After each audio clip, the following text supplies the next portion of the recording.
worship from my house to your school. We've got a really special worship today as we think about remembrance. Let's start our worship as we always do, by lighting our candles.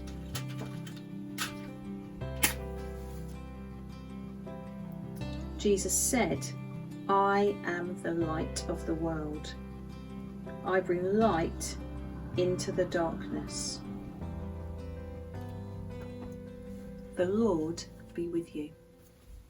This week we're thinking all about remembrance, as on the 11th day of the 11th month at 11 o'clock we all stop and be still to remember all of those people who have served in wars and conflicts in years gone by and who are currently serving today.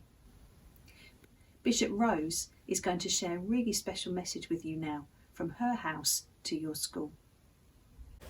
Every year, on the 11th of November at 11 a.m., the nation gathers and remembers with a 2-minute silence all those who died in the various wars that were fought. And this might sound like a big thing for you as children, but let me bring it to you another way. Can you remember the name Florence Nightingale? I think you can.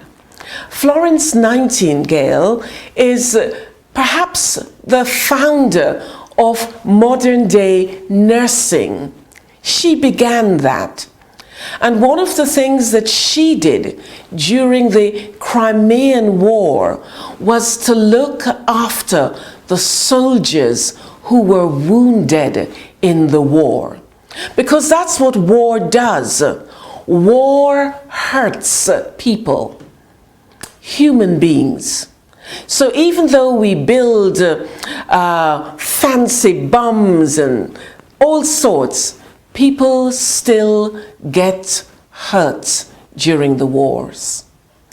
And as children growing up, maybe asked to speak to your great-grandfather or great-grandparents, they might be able to tell you some of the stories about the war. I want to share with you the name of someone else, to introduce her to you, because perhaps you've not heard about her. Her name is Mary Seacole. Mary Seacole was a woman from Jamaica, the same country that I came from. And Mary Seacole, she learned about the Crimean War, the same war that Florence Nightingale were helping the soldiers. And Mary Seacole wanted to help.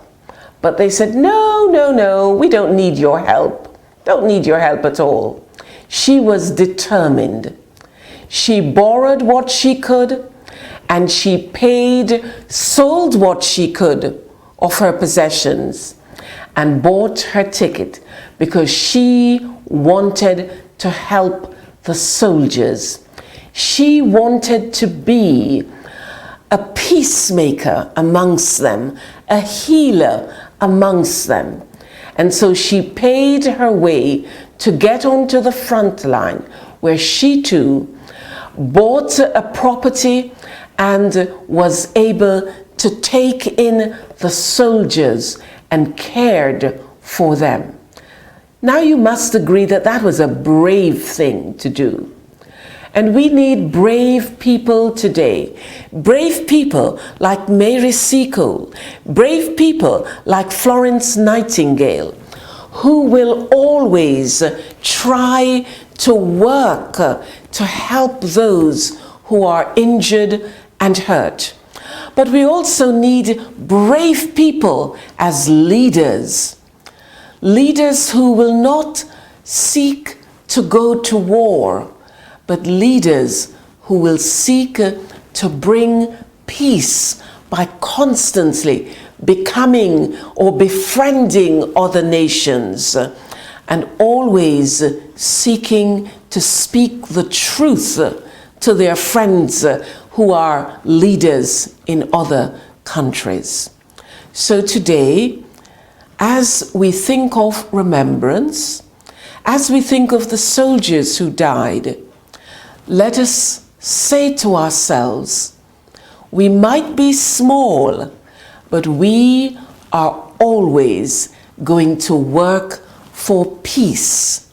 And like Mary Seacole and Florence Nightingale, whenever we can, we are going to do our best, always to help those in need, those who are injured and hurt. That's a promise. I will do that. I hope you will also promise to do that as we remember all those who lost their lives. Thank you, Bishop Rose. Before we join in prayer, I want to share with you a Bible verse from the book of Micah from the Old Testament. Micah was a prophet who shared God's message with his people. God gave Micah a really special promise that we're going to read together now. God said, "I will settle disputes among the nations, among the great powers near and far. They will hammer their swords into ploughs and their spears into pruning knives.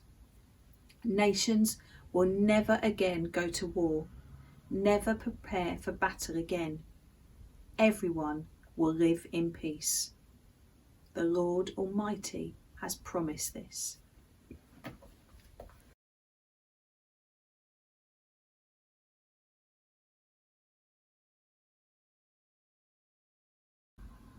There isn't peace everywhere in our world yet, but God has promised to bring peace, and Christians trust him that that will happen. There are many people around the world who are striving for peace. I wonder how you might be a peacemaker and help to bring peace to our world. We're going to use the poppy to help us pray. Poppy begins with P, and so we're going to think about peace. It's also a symbol of remembrance, so we're going to think about remembering people. So we've got two petals, two groups of people, those who have served and those who are currently serving. The black centre, we're going to think about those that have died and have given their lives.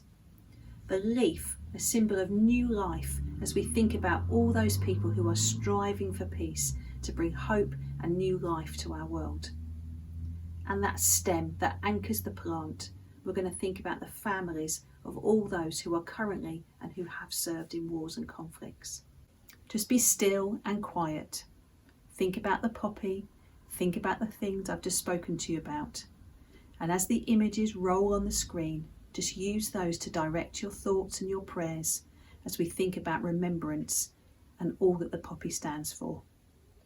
Let us pray.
Hear our poppy prayers, O God. Amen. So go in peace to be a peacemaker, bringing peace to all situations of conflict or sadness or hopelessness to our world.